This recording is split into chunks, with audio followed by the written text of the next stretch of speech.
पहला सौदा में आप सभी का स्वागत है। एसजीएक्स निफ्टी पर नजर डालिए, 27 अंक ऊपर है। हालांकि कुछ देर पहले 35 अंक से ज्यादा की तेजी देखने को मिल रही थी, तो ऊपरी स्तर से थोड़ा सा हल्के हुए दिख रहे हैं। जापान का बाजार देखिए लाल निशान में खिसकता हुआ और ओएसपी के मार्केट में गिरावट है। हांगकांग के बाजार लेकिन मजबूत है, अभी भी देखिए 300 पॉइंट की तेजी वहां पर देखने को मिल रही है। शंघाई में भी मजबूती है और स्ट्रेट टाइम से एक और बाजार जो मजबूती के साथ इस समय कारोबार कर रहा है। तो बड़े बाजारों में देखें तो चाइना और हांगकांग मजबूत है और जापान में थोड़ी सी कमजोरी देखने को मिल रही है।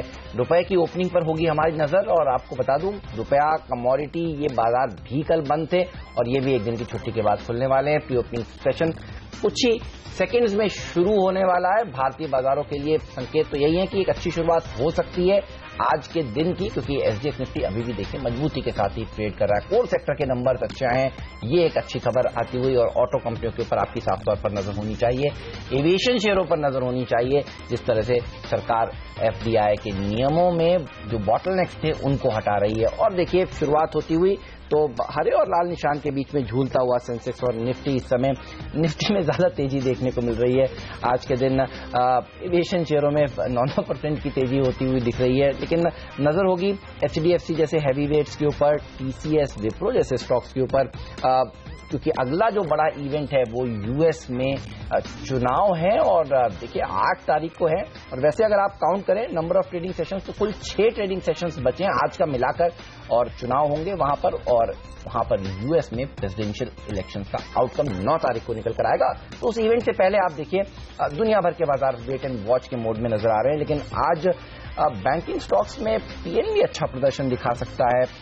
टाटा मोटर के शेयर पर रखिए नजर, ये बागले साहब के टॉप पिक भी हैं। विकास साहब, आप अपने कुछ पिक्स बता रहे थे, उसमें मैं समझ रहा हूं 2 पिक्स शायद रह गए हैं। अपना स्टेटमेंट कंप्लीट करिए सर।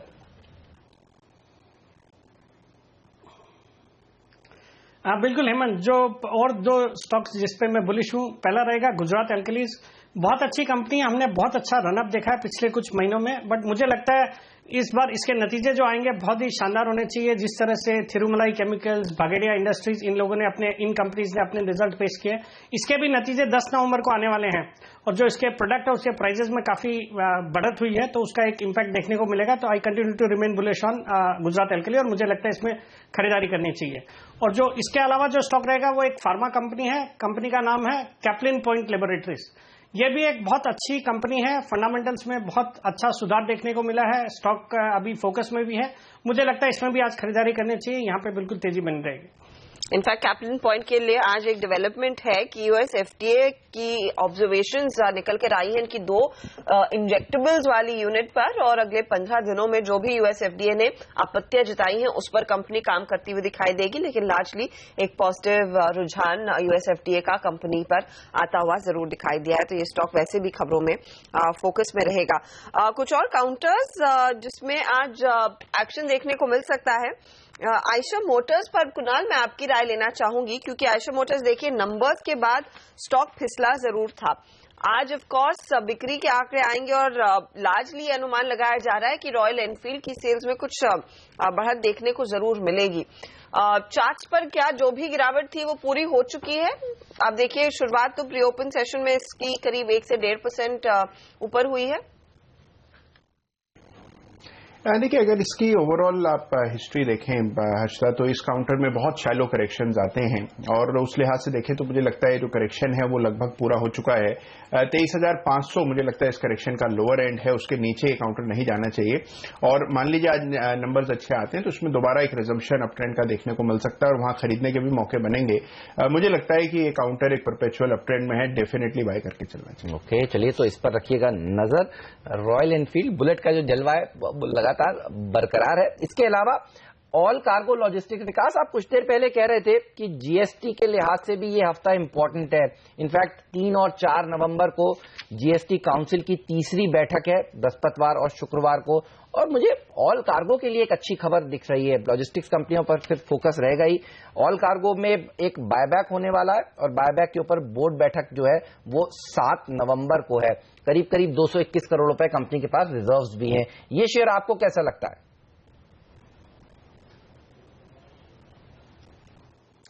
बिल्कुल हेमंत, ये फंडामेंटली बहुत अच्छी कंपनी है और लॉजिस्टिक्स पैक्ट में मेरा एक फेवरेट स्टॉक रहा है। मैंने काफी बार इसको फंडामेंटल्स के लिहाज से, लॉन्ग टर्म के लिहाज से खरीदने की सलाह भी दी हुई है। ये स्टॉक अगर जीएसटी की रेट जो तय हो जाती है अगर इस सप्ताह, तो डेफिनेटली एक बहुत बड़ा ट्रिगर रहेगा पूरे लॉजिस्टिक्स सेक्टर के लिए। और उसमें चूंकि फंडामेंटली भी एक अच्छी कंपनी है और ये बाईबैक की न्यूज भी बेहद ही पॉजिटिव है, तो मुझे लगता है ये स्टॉक में बिल्कुल एक अच्छा रुझान बना रहेगा। और ये स्टॉक अभी पिछले कुछ दिनों में थोड़ी गिरावट भी देखी गई है, तो खरीदारी करने का एक बहुत अच्छा मौका। चलो, तो अपॉर्चुनिटी यहाँ पर रहेगी। देखिए, मुहूर्त ट्रेड के सेशन में भी इस स्टॉक ने काफी जलवे दिखाई और आज भी मजबूत शुरुआत रहेगी, ऐसे पूरे आसार बनते हुए दिखाई दे रहे हैं। तो ये कुछ काउंटर्स हैं जिनमें खबरों का एक्शन, लेकिन आपके लिए एक रिकैप हाजिर करते हैं। स्टॉक 2020 में हमारा दोनों ही कैप्टन हेमंत और नीरज की टीम में आज क्या शामिल था, उस पर एक नजर डाल लेते हैं।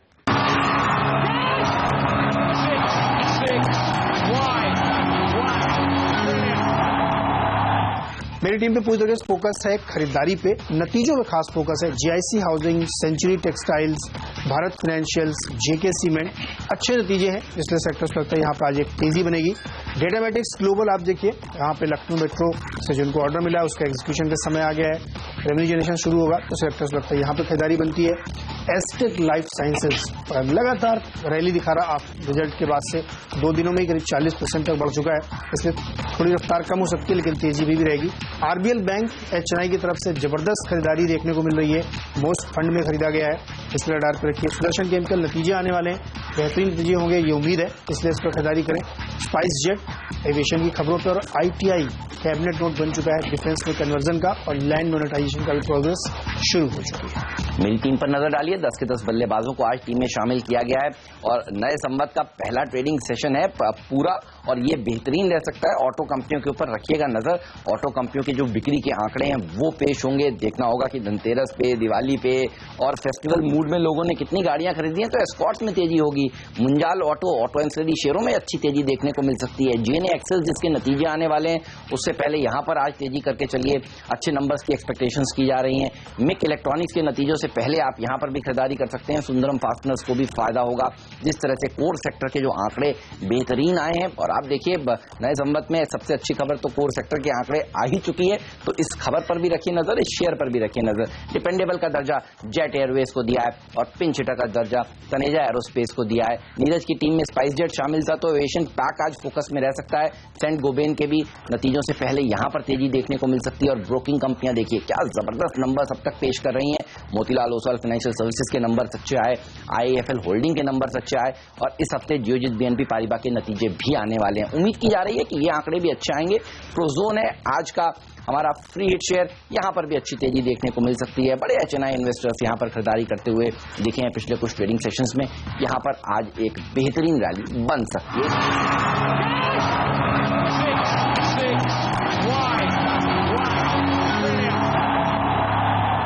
चलिए, तो ये वो स्टॉक्स हैं जो अच्छा प्रदर्शन आज के दिन इंट्राडे में दिखा सकते हैं। एस्टेक लाइफ, वागले साहब, इस शो में पिछले हफ्ते प्रकाश दीवान भी कह रहे थे, नीरज वाजपेयी भी देखिए लगातार कह रहे हैं, क्या तेजी देखने को मिली है, ये बताइए अब अगला टारगेट आपको क्या नजर आ रहा है? प्रकाश दीवान जी का टारगेट तो एक बार हासिल हो चुका है इस शेयर पर, चार्ट्स कैसे बने हुए हैं ये बताइए। हेमंत, मेरे हिसाब से ये स्टॉक रडार के बाहर निकल गया है, ब्लू स्काई जोन में। मतलब अभी कुछ भी हो सकता है, लेकिन इम्पोर्टेंट चीज ये है कि मतलब अगला टारगेट की आप बात करें तो 670 680 तक जा सकता है शॉर्ट टर्म में, लेकिन risk to reward in terms of stop loss नहीं बैठ रहा है, तो मैं पास कर दूंगा इसको। ओके, लेकिन आज देखिए हर्षदा, जेट एयरवेज 4% मजबूती के साथ खुलने के संकेत दे रहा है। स्पाइस जेट में तेजी होगी। तनेजा एरोस्पेस तो 8% मजबूती के साथ खुलने के संकेत दे रहा है। तो आज सुबह सुबह एविएशन शेयरों पर रखिए नजर, यहां पर अच्छी तेजी देखने को मिल रही है। जेट हमारे एक्सपर्ट विकास जी कह रहे थे खरीदना चाहिए, और स्पाइस जेट के ऊपर 87-88 का टारगेट तो वागले साहब का है कुछ आगे आने वाले समय में। और स्पाइस जेट हमारा जैकपॉट स्टॉक भी रह चुका है। जी हाँ, तो यहाँ पर फिर से मोमेंटम प्रीमियम आता हुआ, ऑफकोर्स जैसे हम पहले भी चर्चा कर रहे थे कि कच्चे तेल में जो दबाव आता हुआ दिखाई दिया है उसका पूरा फायदा इन कंपनियों को मिलेगा, लेकिन CNBC आवाज की एक्सक्लूसिव खबर का ज्यादा फायदा मेरे ख्याल में आज कंपनियों पर असर जरूर डालेगा। लेकिन देखिए टेक्नोलॉजी कंपनियां, इन्फोसिस आधे % से ज्यादा की मजबूती 1009 पर ट्रेड करता हुआ दिखाई दे रहा है। और इस पर मैं सुमित आपकी राय लेना चाहूंगी, ये जो टेक मेजर्स हैं, क्योंकि बीते सत्र में आपको याद होगा कि टेक महिंद्रा काफी एक्टिव था, तो इन्फी, टेक महिंद्रा, TCS पर आपकी क्या राय बन रही है, क्या ट्रेड लेना चाहिए? हर्षदा, इन सब में से अगर कोई एक स्टॉक अभी सिलेक्ट करना है तो टेक महिंद्रा को सिलेक्ट करना चाहेंगे। टेक महिंद्रा अभी हमें चार्टिकली भी सही दिख रहा है और इसने बाकी सब स्टॉक से एक बार पहले ही रनअप स्टार्ट किया हुआ है। टेक महिंद्रा ने 405 410 के आसपास का एक अच्छा खासा सपोर्ट होल्ड किया है और वहां से एक तेजी दिखाने की शुरुआत कर चुका है। इमीडिएटली ऊपर में 450 का एक फाइनल रेजिस्टेंस है, जैसे ही वो ब्रेकआउट होगा तो इसके अंदर बॉटम बन के एक तेजी स्टार्ट हो जाएगी, जिसके अंदर स्टॉक हमको 480 से 500 तक के लेवल्स इजीली शॉर्ट टर्म में दिखा सकता है। आई थिंक टेक महिंद्रा में प्रेजेंट लेवल्स पे एक बाई की सलाह बन रही है। टेक महिंद्रा में तेजी करके बिल्कुल काम किया जा सकता है, प्रेजेंट लेवल्स पे भी खरीदारी करे। बाई चांस कोई डिप मिलता है 8 से 10 रुपए का तो वो बाइंग अपॉर्चुनिटी होगी। नीचे में जब तक ये ट्रेडिंग के लिहाज से 415 410 का लेवल नहीं टूटता है तब तक कोई भी टिप में खरीदारी करे। ऊपर में 480 से 500 तक के टारगेट आने वाले कुछ हफ्तों में देखने को मिल सकता है। विकास, जिस तरह से ये जो IT कंपनियां हैं ये 52 वीक्स लोज लगा रही हैं और अब पिछले 3 दिन के अगर आप डेवलपमेंट्स अमेरिका के देखें तो हिलरी क्लिंटन का जो नया ईमेल का इशू सामने खड़ा हो गया है, जिसमें समझा ये जा रहा है कि FBI के पास अब वारंट्स भी हैं, हिलरी क्लिंटन को जाकर वो बातचीत कर सकते हैं। ये बताइए आप कैसे देख रहे हैं इन इवेंट्स को, और ये क्या IT सेक्टर के लिए खराब खबरें हो सकती हैं? क्योंकि अगर हिलरी क्लिंटन नहीं जीतती और डोनाल्ड ट्रंप का पलड़ा भारी हो जाता है तो अगले 6 ट्रेडिंग सेशन भारी हो सकते हैं। IT कंपनियों के ऊपर आपका क्या व्यू बन रहा है इन डेवलपमेंट्स को मद्देनजर रखते हुए?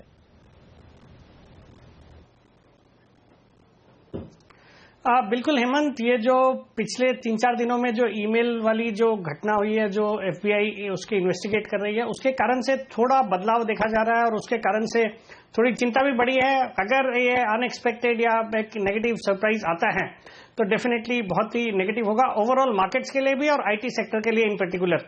और जहां तक शॉर्ट टर्म का सवाल है, मुझे लगता है अभी थोड़ा वेट एंड वॉच करना चाहिए, क्लैरिटी आने देनी चाहिए और ऐसे भी परफॉर्मेंस में सुधार। मैं लॉन्ग टर्म के लिहाज से तो बहुत ही बुलिश हूं इस पूरे सेक्टर पे, अच्छी कंपनियां हैं, बट शॉर्ट टर्म में एक बार अवॉइड किया जा सकता है। तो मेरी राय में बिल्कुल अभी इस सेक्टर से थोड़ा दूर रहना चाहिए और बाजार में बहुत सारे और विकल्प है, जैसे इंडिया की डोमेस्टिक स्टोरी है, उस पर ध्यान देना चाहिए। तो I would advise and avoid on IT sector for the time being.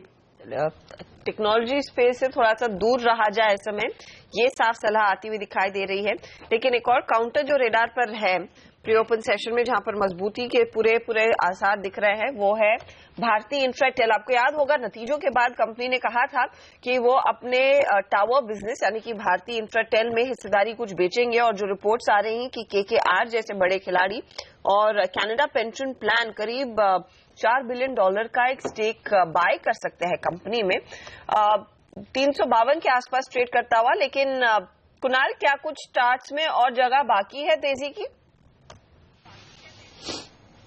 देखिए, बहुत ज्यादा इंस्पायरिंग चार्ट नहीं है ये हर्षदा। मुझे लगता है कि रेंज में फिलहाल ये काउंटर ट्रेड कर रहा है और जब तक इसमें कोई बहुत बड़ा अपसाइड 380 के ऊपर नहीं बनता है तब तक मुझे नहीं लगता कि एक सस्टेन्ड आपको अप ट्रेंड देखने को मिलेगा। मेरी राय में इसको 380 के आसपास अगर ये काउंटर किसी तेजी में बनता है तो वहां पर एक बार के लिए निकल जाना चाहिए। निचले स्तरों पर जरूर यहाँ पर 300 के आसपास खरीद बनती। और भारतीय एयरटेल भी अगर आप फटाफट बता सके, क्योंकि भारतीय एयरटेल ही इनफैक्ट वो हिस्सेदारी बेचने वाला है। देखिए, भारतीय एयरटेल के चार्ट में जरूर एक सिल्वर लाइनिंग ये है हर्षदा कि यहाँ पर एक सपोर्ट के आसपास इसमें दोबारा एक बाउंस बन रहा है। हो सकता है 340 345 के स्तर भी यहाँ बन जाए, तो एक बार के लिए लॉन्ग करना है तो भारतीय एयरटेल को किया जा सकता है, लेकिन इंफ्राटेल पे मैं खरीद के राय नहीं दूं। ओके, सुमित, आप मेटल कंपनियों को भी ट्रैक करते हैं, मेटल सेक्टर को भी ट्रैक करते हैं, क्या जबरदस्त रिटर्न मेटल सेक्टर ने और कंपनियों ने दोनों ही दिया है। ये बताइए कोई स्टॉक जो आपको अच्छा लगता हो इस पैक में, जहां पर आपको लग रहा है कि तेजी की जा सके? देखिए, ओवरऑल अगर हम मेटल स्पेक की बात करेंगे तो यस, ये तेजी का ही सेक्टर है। आने वाले कुछ महीनों में और भी अच्छी तेजी देखने को मिल सकती है। शॉर्ट टर्म में हो सकता है कि इतनी तेजी देखने को मिली है तो शायद थोड़ी सी गिरावट देखने को मिले, but overall sector is positive और आने वाले कुछ महीनों के लिए कोई भी टिप अगर मिलता है तो तेजी करके ही काम करना चाहिए। स्पेसिफिकली अगर कोई स्टॉक अभी प्रेजेंट लेवल्स पे चूज करना है तो आई थिंक हिंडाल्को, वेदांता, इनको चूज किया जा सकता है। हिंडाल्को में भी एक अच्छा मूव देखने को मिलेगा ऐसा लगता है। हिंडाल्को अभी जो कल की क्लोजिंग थी वो है 149.75, 150 के आसपास। आई थिंक इमीडिएटली ये स्टॉक यहां से ऊपर में 158, 160 के लेवल्स तो दिखाएगा ही, और जैसे ही ये 160 का लेवल ब्रेक करेगा कन्विंसिंगली तो ये स्टॉक के अंदर हमको 10% की तेजी देखने को मिलेगी, जिसके अंदर 180 तक के लेवल्स हमको देखने को मिल सकते हैं।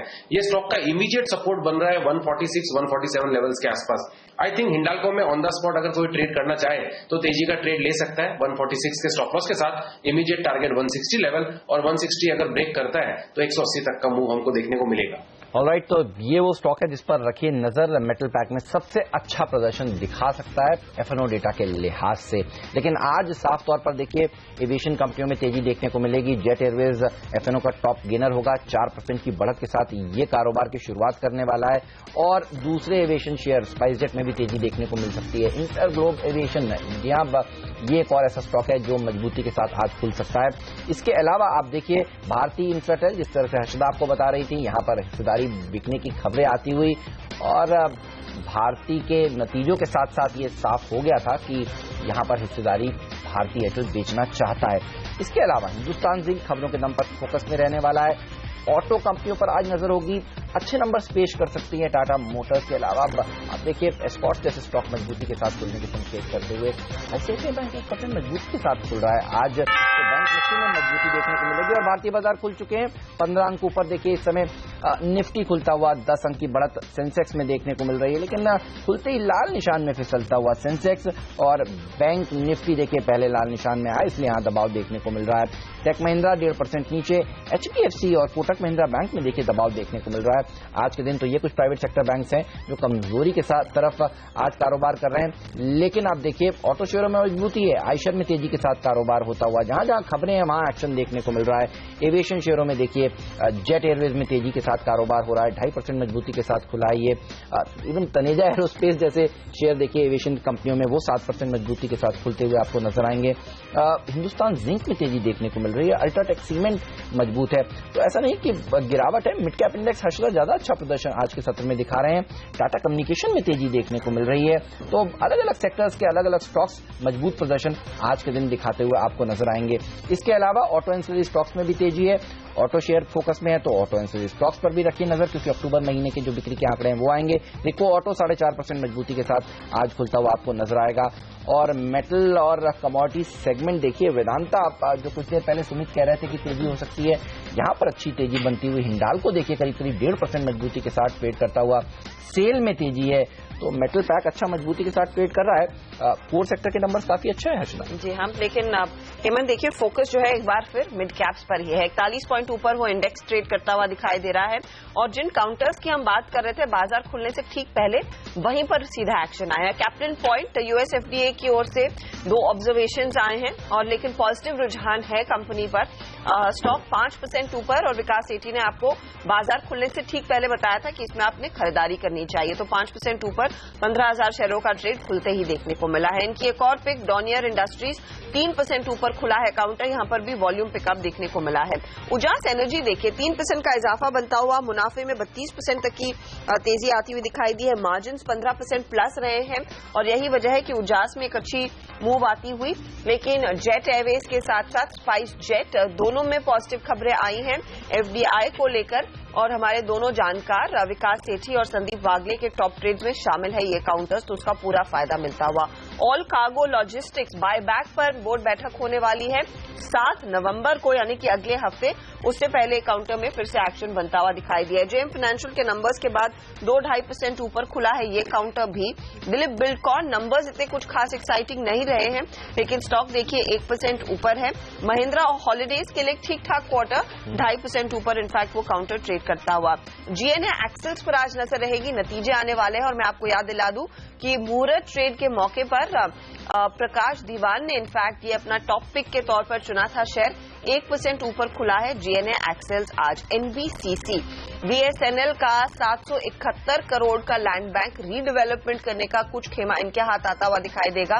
स्टॉक लगभग 1% ऊपर खुलता हुआ। वेदांता में पिछले सत्र में कुछ एक्शन बनता हुआ दिखाई दिया था, वो जारी है। तो ये कुछ काउंटर्स भी हैं जहां पर आज हरकत अच्छी खासी देखने को मिल रही है। वायदे बाजार में आप देखिए भारतीय इंफ्राटेल, जैसे हेमंत मेंशन कर रहे थे, आयशर मोटर्स में 2% की मजबूती के साथ शुरुआत होती हुई। UPL, NCC, सेंचुरी टेक्सटाइल ये दूसरे काउंटर्स हैं जहां पर एक्शन अब बढ़ता हुआ दिखाई दे रहा है।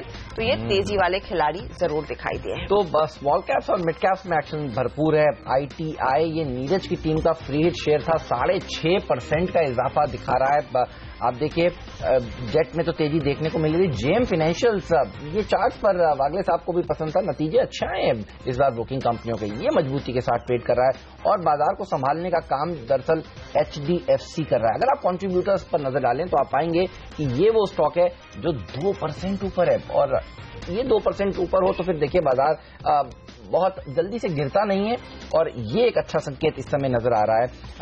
इवन RBL बैंक का मुहूर्त ट्रेडिंग के दिन भी देखिए, ये देखिए वो कंट्रीब्यूटर्स 12 पॉइंट की तेजी। अगर ये लाल निशान में होता हर्षदा तो हम इस समय लाल निशान में ही होते। ये वो स्टॉक है जो बाजार को संभालने का काम कर रहा है। RBL बैंक का विकास, बड़े लोग यहाँ पर देखिए बुलिश है। कुछ देर पहले आप भी कह रहे थे खरीदना चाहिए, बताइए 1 साल के लिए आपका लक्ष्य क्या है? 400 का जो लेवल इस समय दिख रहा है, ये मुहूर्त ट्रेडिंग का हाई है और ये शेयर भी लगातार तेजी दिखा रहा है।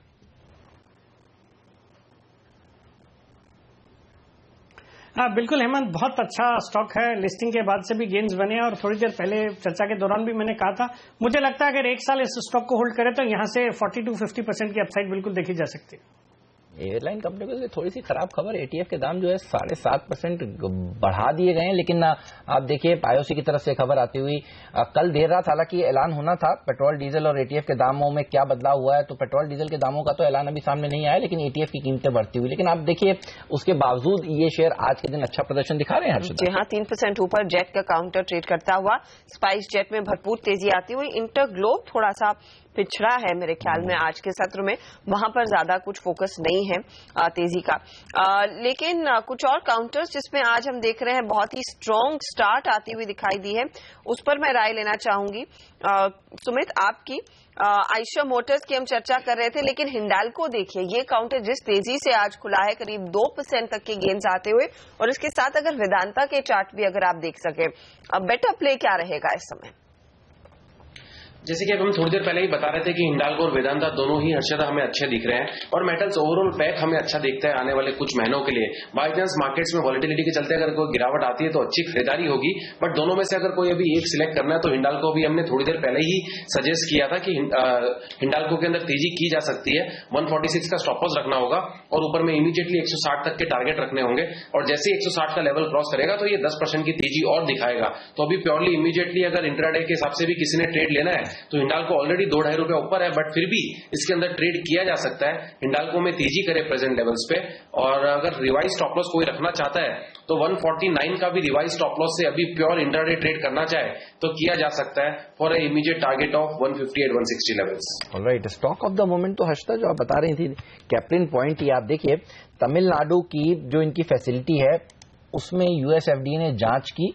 21 अक्टूबर से 28 अक्टूबर तक जांच चली, और जांच के बाद जो रिपोर्ट US FDA ने पेश की है उसमें कुल 2 ऑब्जर्वेशंस हैं। विकास तो क्लोजली ट्रैक करते हैं। विकास, आज आपका टॉपिक भी था ये, और उन 2 ऑब्जर्वेशंस में कंपनी कह रही है कि बहुत माइनर से ऑब्जर्वेशंस हैं, कोई चिंता की बात नहीं है। डेटा इंटीग्रिटी जो सबसे बड़ा कंसर्न होता है वो इसमें कुछ ऑब्जर्वेशंस में लिखा हुआ शब्द नहीं है। ये बताइए और कितनी तेजी हो सकती है कैप्लिन पॉइंट में, आपका टारगेट क्या है?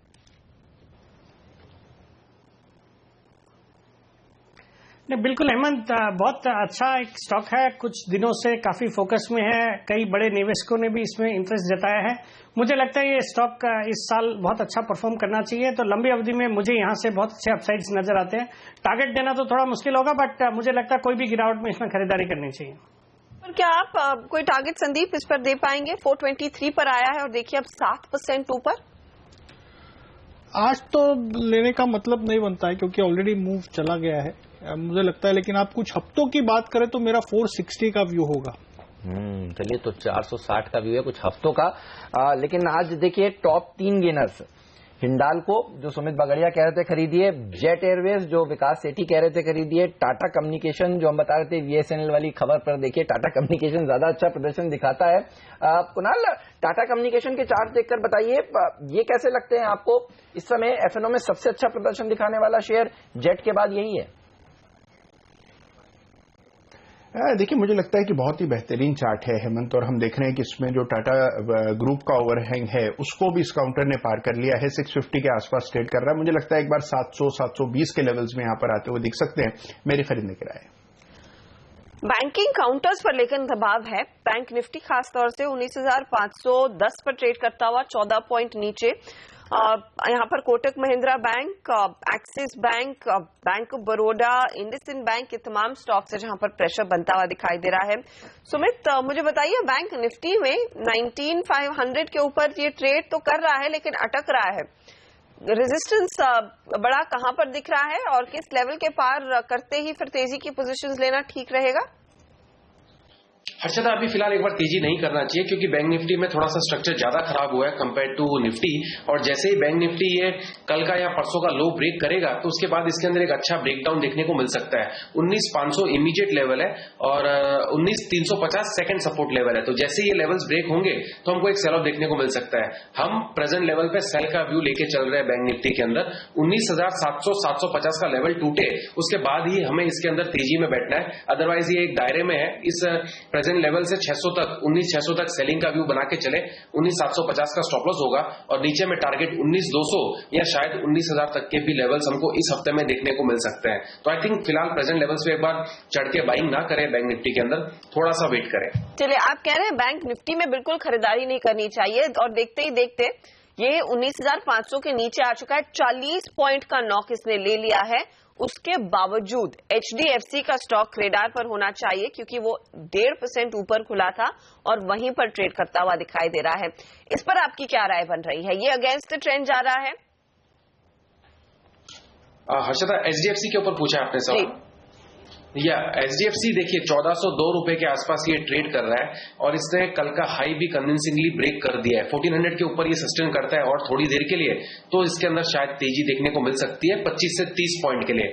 1425, 1430 ये प्योर इंट्राडे व्यू लेके चलना चाहिए। 1400 पे अगर बाय करते हैं HDFC को तो 1380 का स्टॉप लॉस होगा और 1430 का टारगेट होगा। प्योर इंट्राडे कॉल है ये।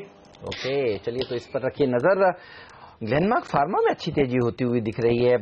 आज फार्मा शेयर मजबूत हैं। ल्यूपिन देखिए, औरो फार्मा देखिए, इनके लिए भी US FDA से कुछ अच्छी खबरें आई हैं। कुछ देर पहले हम आपको बता रहे थे कि कैप्लिन पर नजर रखिए। तो फार्मा एज अ पैक देखिए काफी मजबूती के साथ ट्रेड कर रहा है। बागले साहब, औरोबिंदो फार्मा आपका ओल्ड फेवरेट या कोई और ने आपने आइडेंटिफाई किया जहां आपको लगता है तेजी होती हुई? देखिए, लोग कह रहे हैं कि US के इलेक्शन के चलते अगर कहीं खरीदारी करनी है तो शायद फार्मा एक सेक्टर अच्छा हो सकता है, डिफेंसिव भी है और हिलरी जीते या फिर डोनाल्ड ट्रंप जीते, फार्मा सेक्टर पर आंच नहीं आने वाली। शायद IT के लिए खराब खबर हो सकती है लेकिन फार्मा के लिए नहीं। आपको कोई स्टॉक अच्छा लगता है? हेमंत, बिल्कुल मैं इस सोच के साथ हूं, लेकिन औरोबिंदो फार्मा ये इन्वेस्टमेंट स्टॉक है तो वो मेरे डिस्क्लोजर में मैं वापस नहीं दूंगा। लेकिन आज आपने जो स्पॉट किया है जो कि ग्लेनमार्क है, मुझे उसमें स्ट्रेंथ दिखती है। 970, 72 करंट लेवल से 75 शायद थोड़े से हल्के से करेक्शन पे मे बी 1-8% पे लिया जा सकता है। मुझे लगता है ये स्टॉक 1020, 1030 1 या 2 दिन में जा सकता है। तो क्लियर 4 से 5% ट्रेडिंग बेट है। और अगर आप FNO में स्टॉप लॉस रखते हैं तो 950 के नीचे तो 20-25 रुपए का रिस्क ले और अपसाइड 60-70 रुपीज 2 दिन का व्यू रिवॉर्ड बनता है। क्या जबरदस्त तेजी होती हुई दिख रही है। इसमें 4% की बढ़त देखी जा रही है। ओपन इंटरेस्ट भी अब बढ़ना शुरू हो रहा है। इसमें अच्छी तेजी के साथ ग्लेनमार्क फार्मा ट्रेड कर रहा है। आज फार्मा एज अ पैक हर्षदा आउट परफॉर्म कर रहा है। दिग्गज भी और छोटी मझौली कंपनियां भी। जी हाँ, यहाँ पर कुछ एक्शन बनता हुआ जरूर दिखाई दे रहा है लेकिन हेमंत ये बाजार को सहारा नहीं दे पाए हैं। देखिए निफ्टी की हाल क्या है, 8,615 पर आ चुका है और पूरे आसार दिख रहे हैं कि 8,600 को हम आज टेस्ट करेंगे। 56 पॉइंट अब गवा चुके हैं सेंसेक्स ने और मिड कैप जो थोड़ी बहुत चुस्ती दिखा रहे थे वहां पर भी प्रेशर बन रहा है लेकिन बैंक ही कमर तोड़ रहे हैं। ये पूरा संकेत है क्योंकि बैंक निफ्टी अब 70 पॉइंट नीचे ट्रेड करता हुआ दिखाई दे रहा है। दूसरे दिग्गजों में टेक महिंद्रा पर आप देखिए 1 से 1.5% की गिरावट। इन्फोसिस कमजोर खुला है। लेकिन ओएनजीसी बाहर डाल रहा है मार्केट पर। एमएनएम की ओर से भी प्रेशर बनता हुआ दिखाई दे रहा है, तो ये वीकर विकेट्स है इस समय ट्रेड की। ओएनजीसी पर सुमित, क्या फिलहाल ट्रेंड 285 पर, क्या अग्रेसिव शॉर्ट कॉल्स आ रहे हैं? Harshada, long term trend positive है, बट शॉर्ट टर्म में करेक्शन देखने को मिलेगी क्योंकि स्टॉक ने एक अच्छा रनअप दिया हुआ है और पिछले 3 दिनों में क्रूड ने भी एक ऊपरी लेवल से 4 से 5% का फॉल दिया है। तो इमीडिएट रिएक्शन अगर हम देखते हैं तो थोड़ा सा दबाव तो बनना चाहिए ओएनजीसी के ऊपर। अभी ओएनजीसी में इमीडिएटली अगर हम देखेंगे तो ट्रेडिंग के लिहाज से 286 के आसपास का ये ट्रेड हो रहा है। जैसे ही ये इंट्राडे में 284 का लेवल ब्रेक करेगा तो ओएनजीसी में हमें गिरावट देखने को मिलेगी। हो सकता है 8 से 10 रुपए का फॉल हमको देखने को मिले। आई थिंक प्रेजेंट लेवल पे जो भी लोगों ने बाइंग की पोजीशन लेके रखी हुई है लोअर लेवल्स के आसपास से, वो प्रेजेंट लेवल पे जो ट्रेलिंग स्टॉप लॉस लगाना है वो 284 का है। 284 का ट्रेलिंग स्टॉप लॉस लगा के रखे और गिरावट फ्रेश 284 के नीचे आते ही कर सकते हैं। 290 का स्टॉप लॉस होगा और नीचे में टारगेट 275 से 270 के लेके चल सकते हैं। 284 ब्रेक करते ही सेलिंग का व्यू लेके चलना है ओएनजीसी में। ऑलराइट, चलिए, तो ये रहा है ओएनजीसी में। दरअसल आज अगर आप देखें तो ऑटो शेयरों में चुनिंदा खरीदारी होती हुई दिख रही है। जिस तरह से अक्टूबर के ऑटो के बिक्री के आंकड़े आएंगे, आइशर मोटर मजबूत है, हीरो मोटोकॉर्प, मारुति, बजाज, आप देखिए ये निफ्टी के सभी शेयर हैं और सभी आपको हरे निशान में इस समय दिखेंगे और ये वो पैकेज आउट परफॉर्म कर रहा है। और कुछ कमोडिटी रिलेटेड शेयर देखिए, सीमेंट शेयर अच्छा मजबूती के साथ ट्रेड कर रहे हैं, अल्ट्राटेक, अंबुजा में तेजी देखने को मिल रही है और मेटल शेयरों में भी तेजी है। इनको छोड़ दें तो बाकी जो हैवी वेट्स हैं वहां दबाव है।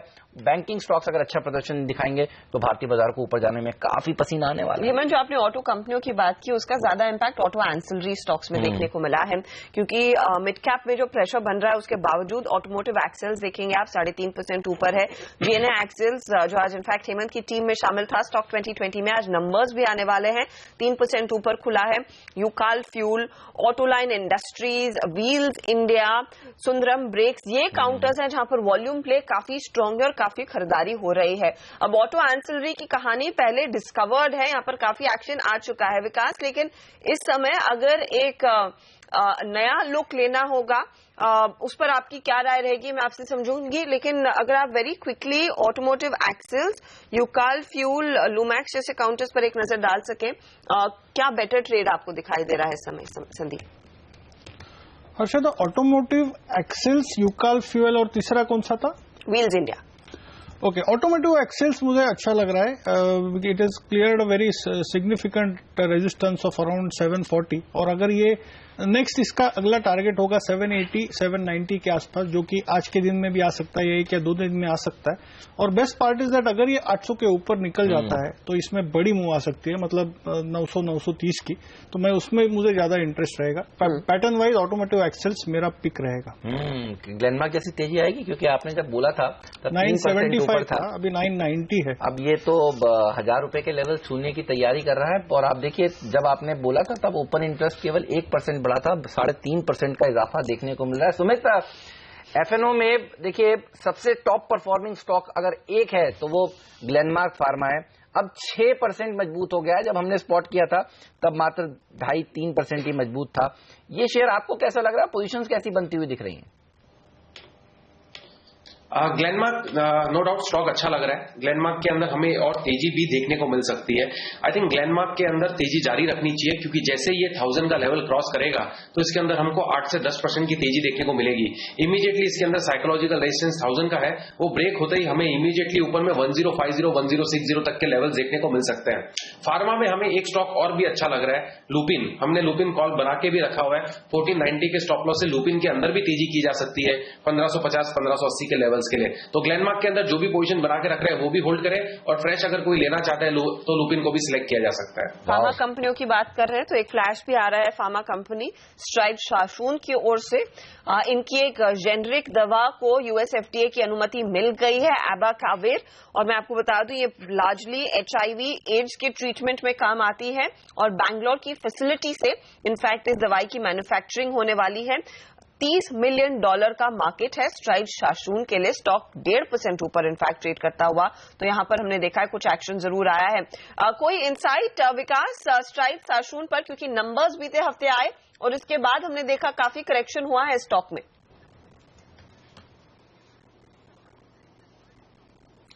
नहीं, बिल्कुल हर्षिता, एक अच्छी कंपनी है। क्वार्टर ऑन क्वार्टर ट्रैक करना थोड़ा मुश्किल है, बट डेफिनेटली अब पूरे फार्मा सेक्टर में रोज पॉजिटिव न्यूज आती है। जिस तरह से पिछले 6 महीने पहले हम देखते थे रोज नेगेटिव न्यूज आती थी, आजकल सब पॉजिटिव न्यूज आती है। किसी न किसी कंपनी को यूएस एफडीए से कोई ड्रग के लिए अप्रूवल मिलता है और वो उस दिन चलते भी है। तो स्ट्राइड्स साशुन भी एक अच्छी कंपनी है, लंबी अवधि के लिए बिल्कुल इसमें बने रहना चाहिए या खरीदारी करनी चाहिए। और बाकी भी काफी मिड कैप स्टॉक्स है, जैसे थोड़ी देर पहले मैंने कैप्लिन पॉइंट के बारे में बोला था, वैसे ही डिशमन फार्मा भी मुझे अच्छा लगता है। तो इन तरह की कंपनियों में, मिड कैप कंपनियों में नजर रखनी चाहिए और लंबी अवधि के लिए निवेश करना चाहिए। डिशमन फार्मा, मुझे याद है पिछले हफ्ते वागले साहब भी कह रहे थे खरीदारी करनी चाहिए, क्या तेजी देखने को मिली भी थी। और आज भी देखिए कमजोर बाजार में 1% मजबूत है। हर्षदा, आज यूएस एफडीए की तरफ से ना कितनी सारी अच्छी खबरें आई हैं, कैप्लिन में, डॉक्टर रेड्डी में, ल्यूपिन में, औरोबिंदो में, अभी अभी आपने स्ट्राइड्स बताया। ये पैक जो है वो बेहतरीन तेजी दिखा रहा है और ₹1000 का मार्क ग्लेनमार्क फार्मा में अब कभी भी हासिल हो सकता है। अब देखिए केवल ₹2 दूर है। और सुमित बगड़िया कह रहे थे कि अगर ये ₹1000 के ऊपर निकल जाए, हम ग्लेनमार्क फार्मा की बात कर रहे हैं, उसको लाने की कोशिश करेंगे। और अब देखिए अगर ₹1000 के ऊपर निकल जाए तो 10 से 20% की तेजी देखने को मिलेगी। क्या तेजी एफएनओ में ग्लेनमार्क फार्मा में हो रही है। कैश में भी देखिए 6% की मजबूती। तो आज फार्मा सेक्टर का दिन है, आप ये कह सकते हैं। और ग्लेनमार्क इसको लीड करता हुआ एफएनओ में, और कैप्लिन पॉइंट अप हमारे विकास सेठी जी का शेयर इसको लीड करता हुआ कैश मार्केट में। बहरहाल वक्त है इस नोट पर अपने सभी विशेषज्ञों से विदा लेने का। शुक्रिया विकास आपका, संदीप वागले जी आपका भी, सुमित जी आपका भी, और कुणाल सरावगी जी आपका भी धन्यवाद। आज बेहतरीन इंटरेस्टिंग स्टॉक आइडियाज और अपनी एनालिसिस हमसे शेयर करने के लिए। लेंगे एक छोटा सा ब्रेक, कहीं मत जाइए। बाजार काफी इंटरेस्टिंग मोड़ पर इस समय खड़े हैं। मिड कैप इंडेक्स में अच्छी तेजी आज भी देखने को मिल रही है। ब्रेक के बाद कोटक लाइफ इंश्योरेंस में हेड ऑफ इक्विटीज हेमंत कनावाला जी से जानेंगे कि इस नए संवत के लिए उनका क्या कॉल है, कितनी और तेजी भारतीय बाजारों में बनेगी।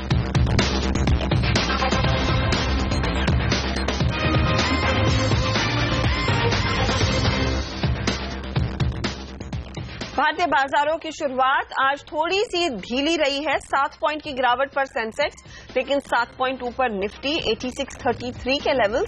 दिन का लो इसका 8615 के आसपास था, वहां से ऑफकोर्स एक पुल बैक जरूर आया है। मिड कैप काउंटर्स में भरपूर एक्शन है आज। एक बार फिर 52 अंकों की तेजी बनती हुई दिखाई दे रही है, लेकिन बैंक निफ्टी की ओर से आ रहा है दबाव। 2 सेक्टर्स हैं जहां पर ज्यादा हरकत आज के ट्रेड में बनती हुई दिखाई दे रही है, फार्मा और साथ ही साथ ऑटो एंसिलरी। वरना मूड जो है थोड़ा सा सौम्बर जरूर है मार्केट में। लेकिन यहां से आगे क्या आउटलुक रहेगा, याद रखिए काफी बढ़िया और बड़े ग्लोबल डेवलपमेंट्स के बीच भारतीय बाजार में ट्रेड कैसा रहेगा, इस सब पर बात करने के लिए कोटक लाइफ इंश्योरेंस के हेड ऑफ इक्विटीज हेमंत कानावाला हमारे साथ जुड़ गए हैं। कानावाला साहब, स्वागत है आपका सीएनबीसी आवाज पर। एक नए संवत की शुरुआत, लेकिन कॉशियसनेस बाजार में साफ दिखाई दे रही है और ढेरों ग्लोबल इवेंट्स हैं जिस पर नजरें हैं। पहले तो यूएस प्रेसिडेंशियल इलेक्शन का क्या आउटकम रहेगा, साथ ही साथ उसके बाद इंटरेस्ट रेट्स बढ़ेंगे नहीं बढ़ेंगे, वो एक बहुत बड़ा क्वेश्चन मार्क है। और लार्जली लोग यही समझ रहे हैं कि इंटरेस्ट रेट हाइक जरूर होगा यूएस में। ऐसे ग्लोबल हेडविंड्स के बीच भारतीय बाजार में आपका रुझान क्या रहेगा? गिरावट पर खरीदारी करनी चाहिए या फिर थोड़ा सा आप कॉशियस रहेंगे और साइडलाइंस पर बैठना जब तक ये ग्लोबल इवेंट्स पास नहीं होते हैं, वो बेस्ट है? सभी दर्शकों को नए वर्ष की शुभकामनाएं। जैसा कि आपने बताया नए अभी आप नजदीक का देखें तो यूएस इलेक्शंस और यूएस फेड एक 2 इम्पोर्टेंट इवेंट हैं जिससे इमर्जिंग मार्केट में जो एफआईएस के फ्लोज हैं उन पे असर हो सकता है। लास्ट 6 महीने में, जबकि फरवरी से करीबन अगस्त तक एफआईएस ने इमर्जिंग मार्केट में काफ़ी पैसा इन्वेस्ट किया है, जिसका फ़ायदा इंडियन मार्केट्स को भी हुआ है। बट अगस्त के बाद उसमें थोड़ी रुकावट आई है और हमें लगता है कि जब तक ये अनसर्टेनिटी रहेगी यूएस इलेक्शंस की, और उसके बाद मेन यूएस इलेक्शंस है, फेड हाइक तो लगता है by and large investor expect करेंगे होगा ही, क्योंकि लास्ट हाइक उन्होंने दिसंबर में किया था। तो वैसे अगर हम देखें तो फेड ने इस बार काफ़ी समझदारी से और धीरे से इंटरेस्ट रेट हाइक की बात की है। उन्होंने लग रहा है कि यूएस इकोनॉमी काफ़ी सुधारे पे है, और जब उस बैकग्राउंड में हाइक होता है तो इन्वेस्टर इतना नेगेटिव नहीं मानते, उनको नियर टर्म में इम्पैक्ट आ सकता है बट अगर इकोनॉमी अच्छी होने की वजह से इंटरेस्ट रेट बढ़ते हैं तो उसमें इन्वेस्टर्स नेगेटिवली नहीं सोचते हैं, उनको लगता है ग्रोथ अच्छा आएगा। आज इंडियन इकोनॉमी और काफी इमर्जिंग मार्केट्स का इकोनॉमी पे एक प्रेशर ये भी है कि यूएस में ग्रोथ स्लो होने की वजह से एक्सपोर्ट्स वीक है, बट हम देखेंगे तो लास्ट 2-3 में से इंडिया के एक्सपोर्ट्स भी रिकवरी पे हैं, जिसका मतलब है कि ग्लोबल मार्केट्स ग्लोबल इकोनॉमी में थोड़ा सुधार आया है। और अगर वो बैकग्राउंड में फेड हाइक करता है तो इतना नेगेटिव नहीं होगा, थोड़ा नियर टर्म इम्पैक्ट आ सकता है। बट यूएस प्रेसिडेंट इलेक्शन एक इम्पॉर्टेंट इवेंट है और उसका नतीजा क्या होगा उससे मार्केट पे असर पड़ सकता है, तो वो एक इवेंट अगले वीक क्लियर हो जाएगा। उसके बाद मार्केट के डायरेक्शन पे ज्यादा क्लैरिटी हो सकती है। पर आपने पूछा कि डिक्लाइंस में लेना चाहिए, तो हम इन्वेस्टर को 2 से 3 साल के व्यू से इन्वेस्ट करने की सलाह देंगे।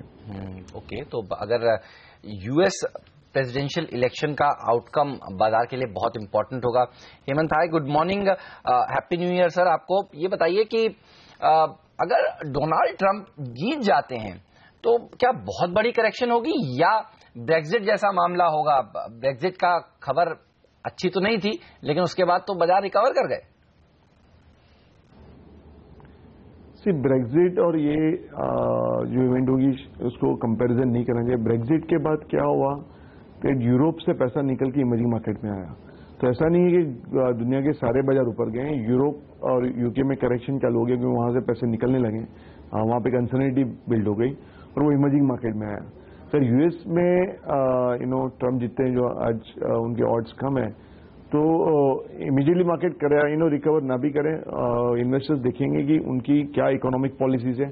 कई बार क्या होता है कि आप इलेक्शन के मैनिफेस्टो में कुछ कैंपेनिंग के वक्त एक बोलते हैं, बट जब आप ऑफिस रिज्यूम करते हैं तो आपकी क्लियर इकोनॉमिक पॉलिसीज नेक्स्ट 4 साल के लिए क्या होगी, उसके ऊपर से मार्केट फिर अपना फ्यूचर डायरेक्शन लेगा। सो अगर मार्केट में गिरावट आती है तो उसके बाद एकदम से रिकवरी ना भी हो, क्योंकि ऐसा नहीं लगता कि लोग इन्वेस्टर्स यूएस से पैसा निकाल के इमर्जिंग मार्केट में डालेंगे, क्योंकि यूएस की जो इकोनॉमिक पॉलिसी होंगी उनकी इम्पैक्ट सभी दुनिया के देशों पे होती है। तो वहां जब तक वो क्लैरिटी नहीं आती, जरूरी नहीं वो नेगेटिव है, बट मार्केट अनसर्टेनिटी को अवॉइड करता है, तो उसकी वजह से एक करेक्शन आ सकता है। इसके बाद वो क्या बोलते हैं उसके हिसाब से मार्केट फ्यूचर डायरेक्शन लेगा। आपने कहा 2 से 3 साल के नजरिए से आप निवेशकों को कह रहे हैं कि लॉन्ग टर्म पर्सपेक्टिव के लिहाज से खरीदारी करनी चाहिए, लेकिन खरीदारी कहां पर करें हेमंत जी, ये एक बड़ा सवाल है। क्योंकि जो रुझान बैंकिंग काउंटर से आ रहा था, ऐसे लग रहा था कि शायद लीडरशिप उनके हाथ में रहेगी, लेकिन बैंक निफ्टी वो इशारा नहीं कर रहा है। यहां पर आपको क्या लग रहा है, पॉकेट्स ऑफ स्ट्रेंथ है प्राइवेट वर्सेस पीएसयू बैंक्स में? क्या आपको ज्यादा क्षमता दिख रही है? प्राइवेट में भी आजकल एक अलग अलग क्राइटेरिया आप देखने को मिल रहा है कि रिटेल फोकस पे ज्यादा फोकस करें, कॉर्पोरेट लेंडर्स या फिर जो कॉर्पोरेट बुक हैवी होती है उन बैंक से दूर रहे। इस समय आप कितना एक्सपोजर ले रहे हैं इस स्पेस में और किस तरह के स्टॉक्स चुन रहे हैं?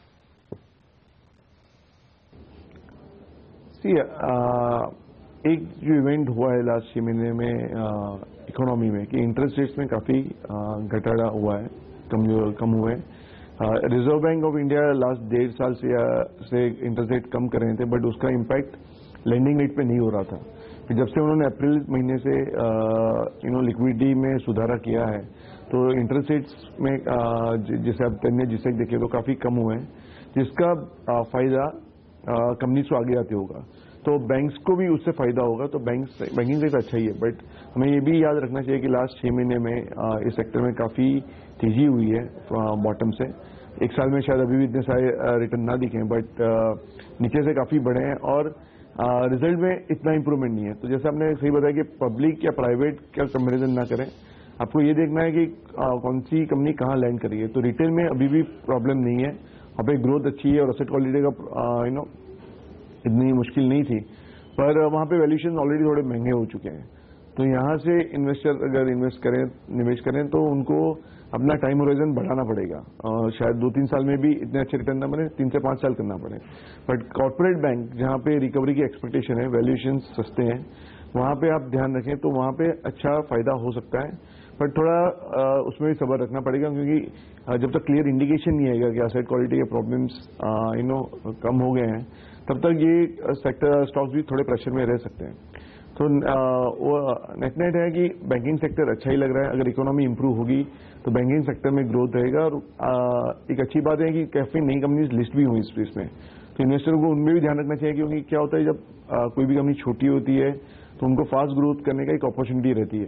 तो उसमें जहां मैनेजमेंट सही होगा तो वो बैंक्स बाकी सेक्टर से अच्छा ग्रो कर देंगे और वहां पे इन्वेस्टर का ध्यान ज्यादा रहेगा। तो लास्ट 6 महीने में काफी नए लिस्टिंग भी हुए हैं, तो वहां पे भी ध्यान रखना चाहिए। और ओवरऑल बैंकिंग सेक्टर में हमारा ध्यान पॉजिटिव है।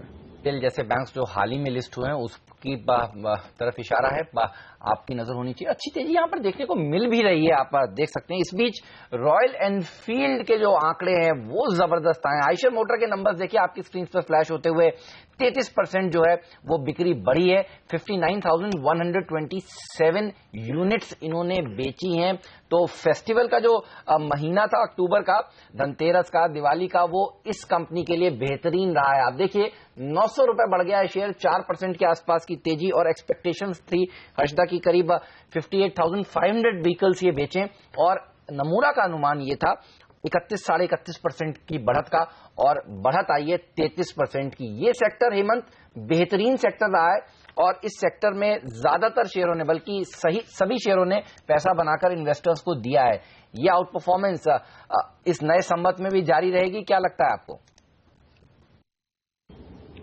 हाँ, तो जो एक और थीम चल रहा है बाजार में वो है कंजम्पशन का, और उसमें भी डिस्क्रिशनरी साइड पे ज्यादा जोर है। उनको दो चीज से फायदा हो रहा है कि लास्ट 3-4 साल में इकोनॉमी में मंदी होने की वजह से और स्लोनेस होने की वजह से काफी डिस्क्रिशनरी स्पेंड डिफर हो गए थे। तो ओवरऑल आप सेक्टर का ग्रोथ देखें, कुछ कंपनी ने अच्छा ग्रोथ उसमें भी दिखाया है, पर सेक्टर में देखें, चाहे आप कार देखें या 2 व्हीलर्स देखें, तो उनका ग्रोथ सिंगल डिजिट में हो रहा था इंडस्ट्री लेवल पे। तो जैसे ही इकोनॉमी रिकवर होगी और दूसरा जो इंटरेस्ट रेट कम हो रहे हैं, वो दोनों का फायदा इस सेक्टर को होगा। तो अगले 3-4 साल के लिए सेक्टर में अच्छे ग्रोथ की उम्मीद है, और जिनका फायदा इस कंपनीज को होगा। तो आगे जाते भी वैल्यूएशन थोड़े महंगे लग सकते हैं अभी, क्योंकि पहले अगर 1 साल बाद पहले देखें तो काफी कम थे उनके कंसर्न्स की वजह से, बट अभी भी इसमें अच्छे रिटर्न बनने की उम्मीद कर सकते हैं, क्योंकि अर्निंग्स ग्रोथ रहेगा। और अभी तो रिकवरी फेज जस्ट चालू हो रहा है, तो ये पहला साल होगा और पहले दिवाली होगी जहाँ पे ग्रोथ अच्छा दिख रहा है। तो जब भी हमने देखा है पास में कि जब इकोनॉमी रिकवर होती है तो ये सब साइकिल 3-4 साल के लिए चल सकते हैं। तो इसलिए इन्वेस्टर का इनमें ध्यान ज्यादा है, और मुझे लगता है कि अभी भी यहाँ से पैसा इनमें अच्छे रिटर्न बन सकते हैं। ऑटो में बेहतर रिटर्न्स की उम्मीद, 2 व्हीलर खासतौर से आज एक्शन में। आज आंकड़ों के बाद अब देखिए आयशर मोटर्स लगभग 4% भागा है। बहुत बहुत शुक्रिया हेमंत कानावाला हमारे लिए समय निकालकर एक डायरेक्शन देने के लिए कि मार्केट में क्या रवैया रहे। इनका मानना है कि लॉन्ग टर्म निवेश का ये बढ़िया मौका है। निजी बैंक्स और साथ ही साथ कंज्यूमर ड्रिवन स्टोरीज पर आप ध्यान जरूर दें। बाजार इस बीच वॉलेटाइल है, लेकिन मिड कैप्स थोड़ी सी कोशिश कर रहे हैं पॉजिटिव टेरिटरी में बाजार को बनाए रखने की। 33 पॉइंट ऊपर फिलहाल ये इंडेक्स। हम लेंगे इसी के साथ एक छोटा सा ब्रेक के बाद बाजार पर एक टेक चेक लेकर आएंगे।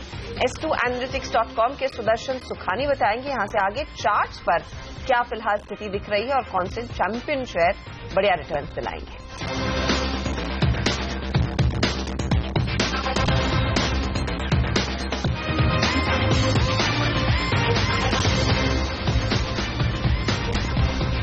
सीमित दायरे में ही बाजार कारोबार कर रहा है। 8,636 के लेवल्स पर निफ्टी इस समय 10 पॉइंट ही ऊपर है, और सेंसेक्स में भी बहुत ही मामूली सी बढ़त देखने को मिल रही है। बैंकिंग काउंटर्स की ओर से आज वॉलेटिलिटी ज्यादा, काफी उठापटक देखने को मिल रही है। 60 पॉइंट फिसला था इंडेक्स, फिलहाल 25 पॉइंट नीचे है। लेकिन चार्ट्स के आधार पर क्या इशारा है, कौन से शेयर हैं जहां पर मजबूती का इंडिकेशन है, कौन से स्टॉक्स में आगे गिरावट गहरा सकती है और बाजार पर ये हावी हो सकते हैं। हमारे साथ इस सब पर बात करने के लिए S2Analytics.com के सुदर्शन सुखानी। सुदर्शन, स्वागत है आपका CNBC आवाज पर, और नया साल मुबारक हो आपको। लेकिन नए साल की शुरुआत थोड़ी सी धीमी रही है बाजार में। कुछ वॉलेटिलिटी जोर पकड़ रही है, शायद विदेशी बाजारों में जो खराब संकेत है या फिर नर्वसनेस है उसका असर। निफ्टी पर आप क्या ट्रेड ले रहे हैं सर, क्या रुझान रहेगा? नमस्कार आपको और आपके सभी दर्शकों को दीपावली की बहुत बधाई। रुझान ये है कि चूंकि हम आज दीपावली के पहले दिन बात कर रहे हैं, अगले दिन तो अगला संवत मुझे ऐसा समझ आता है कि अच्छी तेजी का रहेगा, और हमारे व्यापारियों को और निवेशकों को ये चाहिए कि वो गुड क्वालिटी लार्ज कैप और मिड कैप शेयर्स की खरीदारी करें और उस खरीदारी में बने रहें। देखिए, ट्रेडर्स अपनी ट्रेडिंग करते हैं, खरीदना बेचना उनका काम है, लेकिन बड़ा रुपया निवेशकों को मिलेगा। हम बहुत लंबी अवधि के बुल मार्केट में प्रवेश कर चुके हैं और यहां से हम 2 या 3 गुना निफ्टी को ऊपर पाएंगे, इसलिए डाउन साइड नीचे की रिस्क बहुत कम है और ऊपर का रिवॉर्ड बहुत अधिक है। आप इन्वेस्टेड रहिए, निवेश अच्छे शेयरों में, इस बात को ध्यान में रखिए, इधर उधर नहीं, बढ़िया शेयरों में निवेश करके रखिए। ये मेरा एक बड़ा व्यू बनता है। Happy Diwali sir. तो बताइए, ऑटो पैक में सबसे बढ़िया कौन सा लगता है आपको, चार्ट पर जहां निवेश किया जा सके? मुहूर्त ट्रेडिंग के बाद आज पहला कंटिन्यूस सेशन है, जो लोग उस दिन नहीं खरीद सके आज खरीदें, कौन सा शेयर? नहीं, अगर हमने देखिए अलग अलग सेक्टर्स में कई अच्छे शेयर, मैं सोचता हूं शायद सैकड़ों शेयर अच्छे हैं, हंड्रेड्स में ये शेयर्स हैं जो अच्छे शेयर हैं, इसलिए आप उनमें से कोई भी चुन लीजिए। आपने ऑटो शेयर की बात पूछी, उसमें मारुति डेफिनेटली बेस्ट है। आप ये मत सोचिए महंगा हो गया है, वो 1500 में भी महंगा था, 3000 में भी महंगा था। अगर आप 3 साल का नजरिया रख रहे हैं तो आज भी मारुति खरीदने लायक है। आप याद रखें, ये डे ट्रेडिंग के व्यूज नहीं है। इसके अलावा मेरे कुछ अपने मेरे अपने कुछ पसंद के शेयर्स हैं, मैं आपसे शेयर कर लेता हूं। देखिए, एक एनएमडीसी है। एनएमडीसी है ना, लंबी अवधि के बेयर मार्केट से बाहर निकल रहा है और ये एक प्रकार से मेटल्स के सेक्टर का संकेत, एक तरह से इंडेक्स भी है। तो एनएमडीसी में खरीदारी बनती है। साथ में डिस्क्लोजर है कि मेरे पास भी थोड़ा सा निवेश है इस शेयर का। दूसरा, भारती एयरटेल, जो कि 2007 यानी कि लगभग 9 साल से ट्रेडिंग रेंज में है। ऐसा लगता है कि इस बार वो उस ट्रेडिंग रेंज से बाहर निकलेगा, तो उसका बहुत अच्छा रुख बनता है। बढ़िया क्वालिटी में भारती एयरटेल खरीदने लायक है। इंडिया सीमेंट, जो कि सीमेंट शेयर्स में हाई परफॉर्मेंस रिलेटिव स्ट्रेंथ दिखा रहा है, इंडिया सीमेंट आप निवेश कर सकते हैं। प्लीज दर्शक ध्यान रखें, कोई भी डे ट्रेडिंग के शेयर नहीं है, ये निवेश के हैं। और चौथा है आईडीएफसी। आईडीएफसी में भी खरीदारी बनती है। बैंकों में ये आईडीएफसी और आईडीएफसी बैंक का जो जोड़ है, ये शायद आउट परफॉर्म करेगा। मेरे पास आईडीएफसी के भी कुछ शेयर हैं। तो काफी इंटरेस्टिंग ट्रेड्स यहां पर आते हुए सुदर्शन की ओर से, और मैं फटाफट आपके लिए एक रिकैप कर दूं। Maruti, NMDC, Bharti Airtel, India cement और आईडीएफसी, ये जो कॉल्स हैं ये लॉन्ग टर्म निवेश के लिहाज से यहाँ पर बढ़िया रिटर्न्स बनेंगे। सुदर्शन, औसतन क्या परसेंटेज रिटर्न्स आपने फिलहाल आके हैं इनमें? नहीं, ये तो हर्षदा कभी किसी को पता नहीं चलता है, पर मार्केट से आउट परफॉर्म करने चाहिए। और डेफिनेटली जो हम रिस्क फ्री रेट लेते हैं ना बैंक में फिक्स डिपॉजिट्स के, उससे ये बहुत ज्यादा देंगे और फिर इसमें टैक्स का बेनिफिट्स भी होता है। और ये समय है इक्विटी में निवेश करने का। ये फिक्स्ड, ये डेट में फिक्स डिपॉजिट में जाने का समय है नहीं। मार्केट यहां से बहुत बढ़िया चलेंगे। तो यहाँ पर लॉन्ग टर्म निवेश के लिहाज से बढ़िया रिटर्न्स और एफडी से ज्यादा रिटर्न्स ये डेफिनेटली कमा के देंगे। बहुत बहुत शुक्रिया सुदर्शन, हमारे लिए समय निकाल कर इन तमाम स्टॉक्स पर बात करने के लिए। Always a pleasure speaking to you sir. इस बीच बाजार में आप देखिए वॉलेटिलिटी जारी है, 8631 के आसपास ही ट्रेड बनता हुआ। चलिए, इस नोट पर फिलहाल हम दोनों को दीजिए इजाजत, लेकिन आप बने रहिए सीएनबीसी आवाज के साथ, क्योंकि आगे का जो एक्शन है वो प्रियंका संभव दिल्ली से लेकर आएंगी। जी हां, कमोडिटी बाजार भी एक दिन की छुट्टी के बाद खुलने वाले हैं। कैसा होगा वहां पर कारोबार, ये सब ब्रेक के बाद। हमें दीजिए इजाजत, नमस्कार।